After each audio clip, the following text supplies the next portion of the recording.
What's going on, duelists? It's your boy Nick, bringing you today on the channel an update to my Ursarctic Ice Barrier deck profile for the post Rage of the Abyss format. For those of you new to the channel, welcome. My name is Nick. We do Yu-Gi-Oh content mainly focused around rogue and casual decks alike. If that's the kind of Yu-Gi-Oh that you're interested in, then I highly encourage you to subscribe to the channel. We are currently working our way to 2,000 subscribers, and I need your help to get there. So I do want to apologize. I know my uploads have been a lot more spaced out recently, and that's only due to the fact that I've really been busting my ass at work, and it's just been so hard for me to find the time to try and make content for you guys. This is obviously a deck I've brought to the channel before. However, I have been testing the living hell out of it and optimizing it for you duelists here on the channel. That way, if you guys do want to build something similar to this, take it to your locals, you guys will have the best chance at success. And with that being said, this deck has gotten a lot of indirect support from not only the Megatins that just released this year, but also the core set, Rage of the Abyss, which is set to officially release at time of recording this coming Friday. Tons of amazing cards in that set that do indeed help this deck out a ton. It is still a 60 card variant. I actually plan on taking this deck to locals tonight, so I'm going to try to kind of breeze through this recording. But with that being said, guys, it's your boy. I'm back. I'm going to continue bringing you guys really amazing content post-Rage, so you don't want to miss out on that. Make sure you're subscribed. Make sure you like the video as well. Kind of help the algorithm, put myself out there a little bit. And with the intro and everything out of the way, we are going to dive headfirst into my updated Ursarctic Ice Barrier deck list, again for the post-Rage of the Abyss format. So, starting off with the monster lineup, we do want to play a playset of Ursarctic McPolar. McPolar is an amazing starter for the Ursarctic deck, or archetype. All the Ursarctic monsters contribute another level 7 or higher monster from your hand as quick effects to special summon themselves. However, when you do that, you are locked out of monsters. You're locked into monsters that have levels from the extra deck, which means you cannot do any like Xyz and or link plays with this deck. But that's fine. Obviously, you build around that. But McPolar is pretty much the starter for the theme. Upon special summon, he allows you to add a Ursarctic monster from the deck to the hand. Pretty straightforward here, so definitely want to max out on a playset of him. Then up next, we do have 2 copies of the Extender Ultimate Bright Knight Ursatron Alpha. Really cool card. For those of you who are unaware, Ursarctic and Drytron do share lore with each other. That's why this card is always treated as an Ursarctic and a Drytron, which is really cool. But if you control an Ursarctic, he can special summon himself from the hand and allow you to search for an Ursarctic spell trap from deck to hand, which is really powerful because it's all one effect. So like it can't be Impermed, for example, or Veilered. All they can do to stop this would be Ash specifically. Really nice extender for the archetype and gives them access to their spells and traps, which previously were not searchable. So very powerful card. Only playing it as a 2-of, however, only because A, it is searchable, and B, it can only function as an extender while there's an Ursarctic on the field. So if you do open with your Ice Barrier line, sometimes the Alpha Ursatron can be a bit bricky. So that's why we just play 2 of it.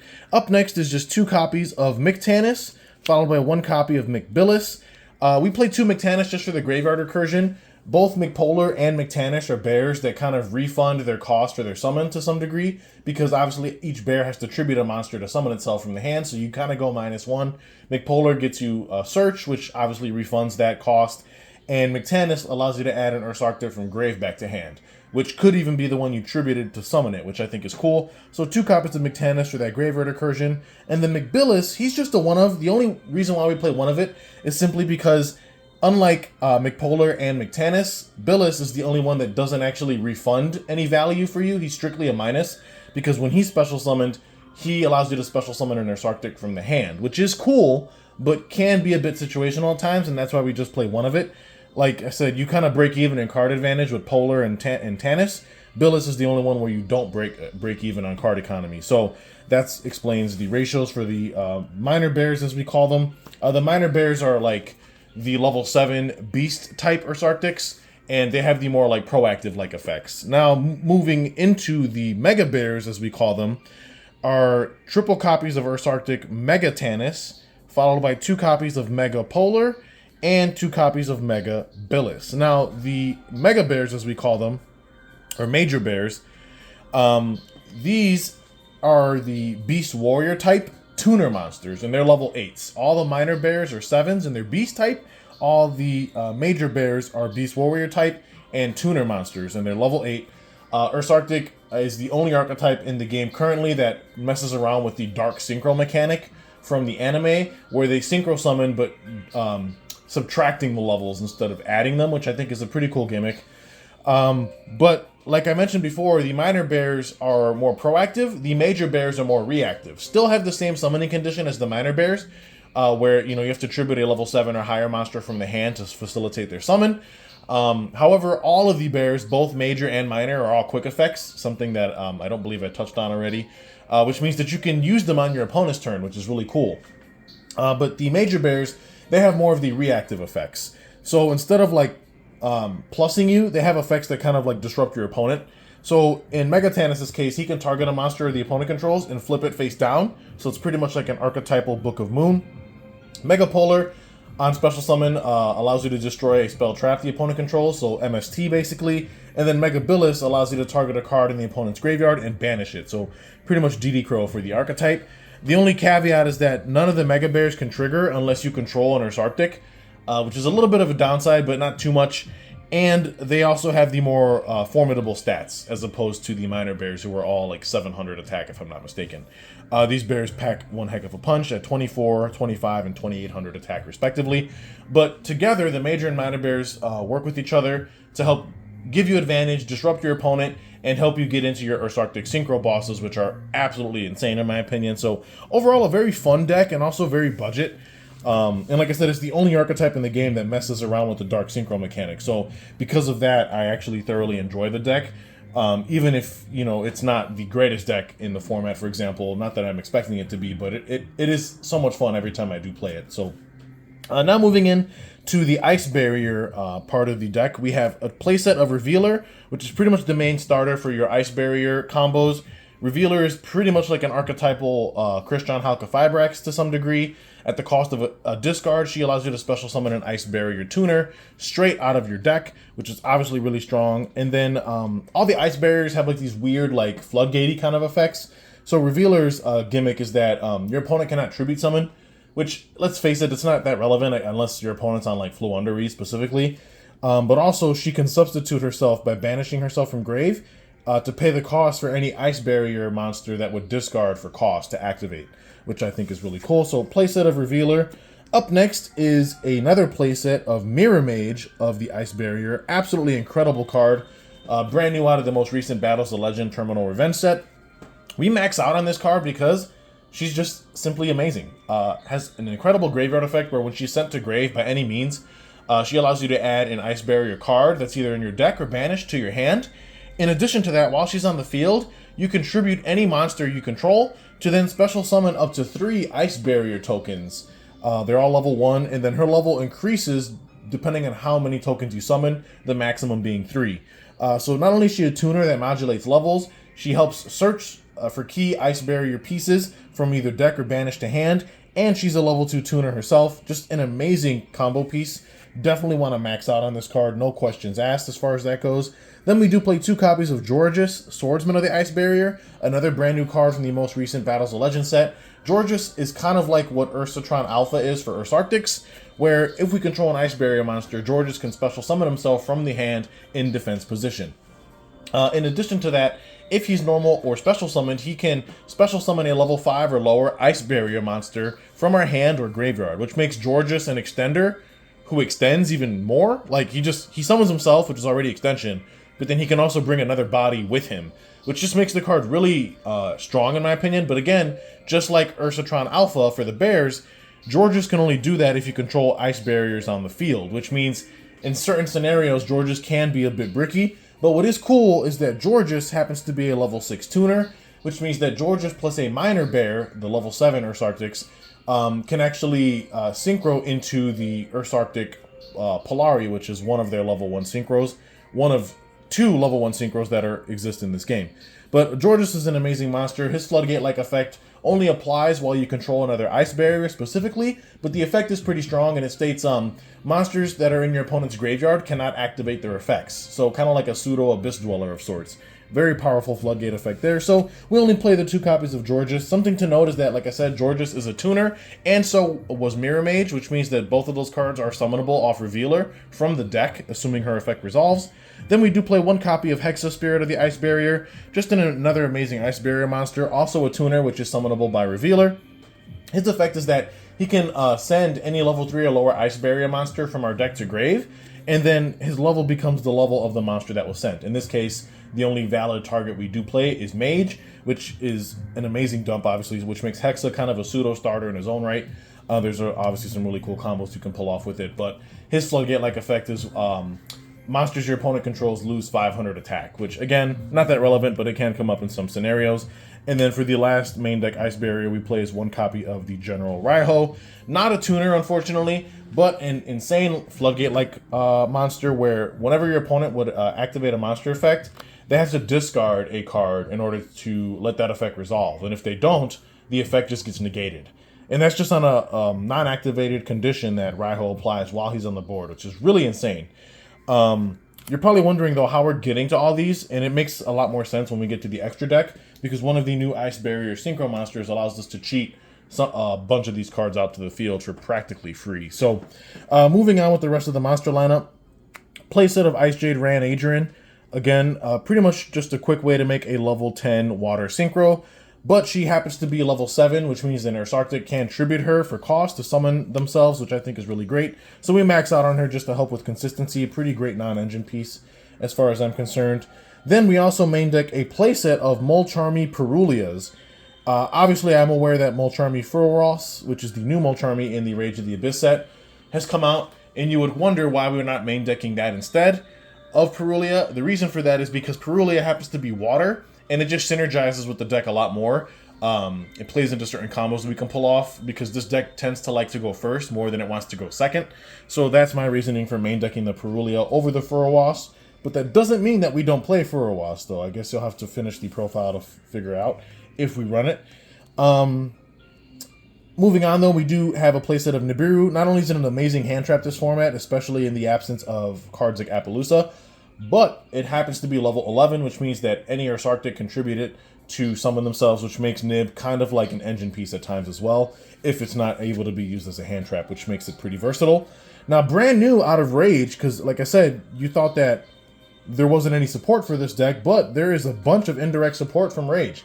The first card here being Wandering Titan of Tartarus. It is a level 9 Earth Zombie effect monster, 2600 attack, 0 defense, and obviously its level should be pretty self-explanatory. It's a monster that can be attributed to summon an Ursarctic, which makes it really strong. It has 2 effects, the first of which we're never really going to use, but I'll read it off anyway. Basically, if this card is sent from the deck to the graveyard, you can send as many cards you control as possible to grave, and if you do special summon this card, then send cards your opponent controls to the graveyard up to the number sent to the graveyard by this effect. Neither player can activate monster effects in response to this effect's activation. So that was a lot of words, but basically, if this card is sent from deck to grave specifically, which again, this deck has no way of doing that, so we would be relying on the opponent for that. But like I mentioned, we don't really utilize the first effect. That's not why we play this card. But how it works is if it's sent from deck to grave, we send as many cards we control to grave as possible, and then send that many cards the opponent controls to grave as possible. And neither player can activate monster effects in response. So it's kind of like a full field wipe that doesn't destroy or target, and neither player can respond, which makes it pretty cracked in certain decks. But again, we don't play this card for the first effect, even if it is really insane. It's only because we don't have a way to facilitate that effect ourselves. The reason why we play this card, though, is for the secondary effect, which reads, if this card is sent to the graveyard, except from the deck, so like if it's sent from field to grave and or hand to the grave, for example, because let's say we tributed it for an Ursarctic monster's effect, or like discarded it for like Revealer, it triggers this effect when it hits the grave. And it says we can send a card from our hand to grave for cost to send 1 card on the field to the graveyard. That is a non-target send of any card on the field to grave. And like I said, it's really easy to trigger this because we have so many ways to get this card to grave from our hand specifically that it kind of makes this card a really insane board breaker when going second, and can help chain block some of our effects on top of that, which I think makes this card really unique for this deck at least, especially since the Ursarctics tend to require high-level monsters in hand to tribute for their own summons, which Tartarus makes a great target for that. And like I said, you can get this card out of Rage of the Abyss. Really amazing card as a 2 of in the main, in my opinion. And then for the last monster, we just play the 1 Gamma Seal, the Sea Turtle Kaiju. Again, it's just a 1 of that we can search in this deck, and also happens to be a high enough level to tribute for a bear in the event that we don't need it to Kaiju something, which makes it really cool. That rounds out the monster lineup. Again, this is a 60 card deck list. Now we're moving into the spells, of which you play a playset of the Rhoda for Ursarctics called Ursarctic Departure. Pretty much at the cost of a discard, allows you to add 2 Ursarctic monsters from the deck to your hand. So it's a double Rhoda, which makes it pretty unique. And then it also has a really cool graveyard effect where if you would tribute a Ursarctic to activate its effect, you can banish this card from the grave instead, which kind of helps you cheat out some of the bears. The only caveat is that you're not able to use that effect the turn this card sent to grave, but that's not too much of an issue because again the Ursarctics are quick effects, which means you can use them on either player's turn. And then we play 1 copy of Radiation, which is like an archetypal Xyz change tactics, 1 copy of Ursarctic Slider, which is a monster reborn that can also grab from banished as well as grave, and then we also play 1 copy of Big Dipper, which is their field spell. We just play 1-ofs of all of these because they're not starters or extenders, but they are really cool as combo pieces to search with cards like Ursatron Alpha, and it helps, you know, solidify your board. And like I said, Radiation gives you draws every time you special an Ursarctic from the hand or the extra deck. Slider is just like a recovery card, and then Dipper, each time a monster is special summoned, places a counter on itself, and then if it gets to 7 counters, whenever a monster is special summoned, you can pull all 7 counters off and steal that monster. But the caveat to that is that you need to control an Ursarctic Synchro in order for that effect to resolve, which isn't a problem. What's also cool is that just like Departure, the Rhoda spell, Dipper also has a cost substitution-like effect, where if you were to tribute a monster to summon an Ursarctic, you can banish an Ursarctic from graveyard instead, and you can only do that once per turn. So they're all just 1-ofs again, really cool utility spells for the theme. Now moving on, we do play a playset of Medallion of the Ice Barrier. Pretty self-explanatory here. The Ice Barrier's, you know, non-once per turn Rhoda. Max out on that, of course. And then again, moving into more non-engine spells, another brand new card from Rage of the Abyss is triple copies of Firestorms over Atlantis. This is a really cool card, another tech choice that I'm testing out in my opinion, that I think is really powerful. And it reads as follows. You can activate one of the following effects. One of them is specific to fire decks, the other one's more specific to water decks. So obviously we're using the water specific effect. And it reads, you can discard a water monster to grave, then target a face-up monster your opponent controls, that's cost, and destroy it. This card effectively turns any water in your hand into removal, but it sends it as cost, which is pretty cool because it allows you to proc certain effects. In addition to that, it has a really cool graveyard effect where if only your opponent controls a monster, you can banish this card from your graveyard, target a level 7 or 8 water or fire monster in your grave, and special summon it. So, best case scenario, you go second. Let's say you opened with like Ursarctic McPolar, the level 7 bear starter. You can activate Firestorms over Atlantis, pitch McPolar, pop a monster the opponent controls. Then because they control a monster, hypothetically, and you don't, you can banish this from grave and then special summon your level 7 McPolar to field. And because it was special summon, McPolar would actually trigger. So like you turned your starter into removal without even needing to tribute another bear, for example, which is makes it really cool. So we're testing a playset of this. Also a really good discard for cards, you know, that require it. Because again, you can always use the graveyard effect at any point, which is just free recovery for any level 7 or 8 water monsters. So really cool there. Then we're also on a playset of talents, obviously, followed by the one called by the grave to round out the spell lineup. Pretty straightforward there, not too much to explain. And then moving into the traps, one copy of Ursarctic Quint Charge, pretty much just a 1-of. You can pay 700 life points, target an Ursarctic engrave, add it back to your hand. It also allows you to quick sync on the opponent's turn if the levels and materials match up correctly. But you seldom use that effect. You're mainly using this as a recovery option to add back bears to hand to help recoup your hand advantage, which is pretty nice. It is a continuous trap. And then we're on a playset of Infinite Impermanence, again, just adding to more of the non-engine that we run, followed by a playset of the aptly named Ice Barrier Trap. Because it has Ice Barrier in the name, it is searchable through a lot of your Ice Barrier cards, which makes it really useful. Great on-field effect, and an even better graveyard effect, allowing you to pretty much search for any of your Ursarctics or any other levels 5 or higher water monster from deck to hand, which is pretty cool.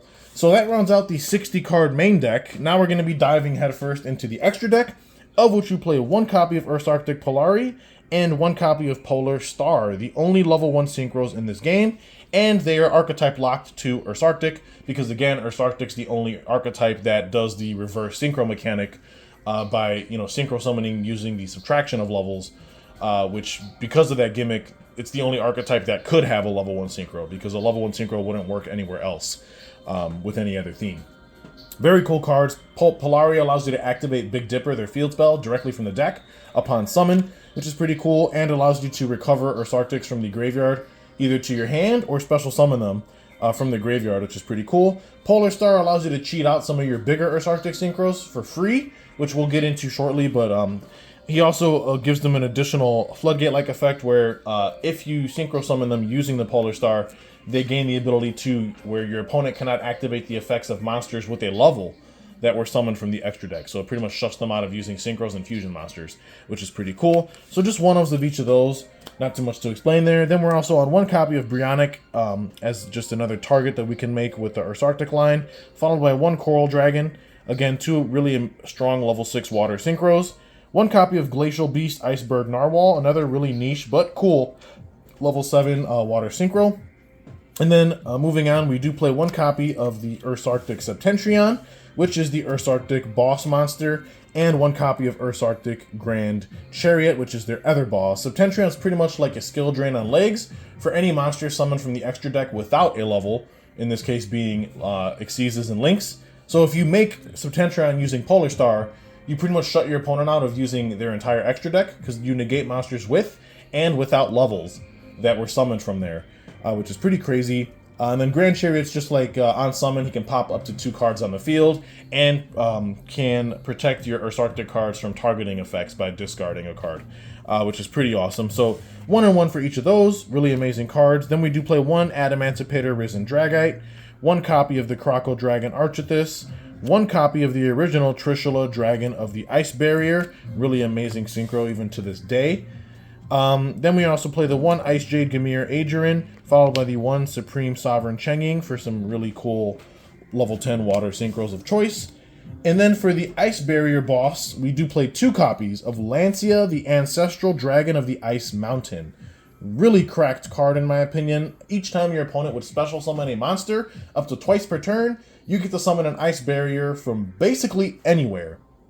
And this is why we play cards like General Raiho, because we can use the Lancia to cheat them out. So as the opponent tries to build their board, we can keep floodgating our opponent with various floodgate-like effects through some of our Ice Barrier monsters, which makes Lancia pretty threatening, and it's twice per turn, which is nuts. And if it leaves the field because of an opponent's card, so the similar wording and clause as Mirror Jade, you can special summon an Ice Barrier Synchro from your extra deck, and is treated as a synchro summon. So that means if your opponent outs this by any means, you can float into Trish or into Zero Trish, for example. And because they're treated as synchro summons, they will activate on summon.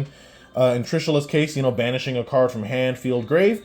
And in Zero Trish's case, banishing 3 cards from your opponent's field, which makes the Lancia, again, a really sticky card because it just keeps putting pressure on your opponent. And then when they out it finally, it puts even more pressure because you can float into these crazy Ice Barrier-like synchros, which is very cool in my opinion. So that rounds out the extra deck. Now moving into the side deck. Now, we talked about the Furwalos. So here I have a playset of Molcharmi Furwalos. Konami must have thought, I got money coming out of my ears, but I had to pick up a playset of this. This card is going to really warp the format moving forward. Now, obviously, I'm well aware that this card is absolutely out of budget for most players, so fear not. If you are unable to afford Furwalos, there are other cards you could play that kind of function similarly. Cards like Shared Ride are something that I would suggest playing for you budget players out there.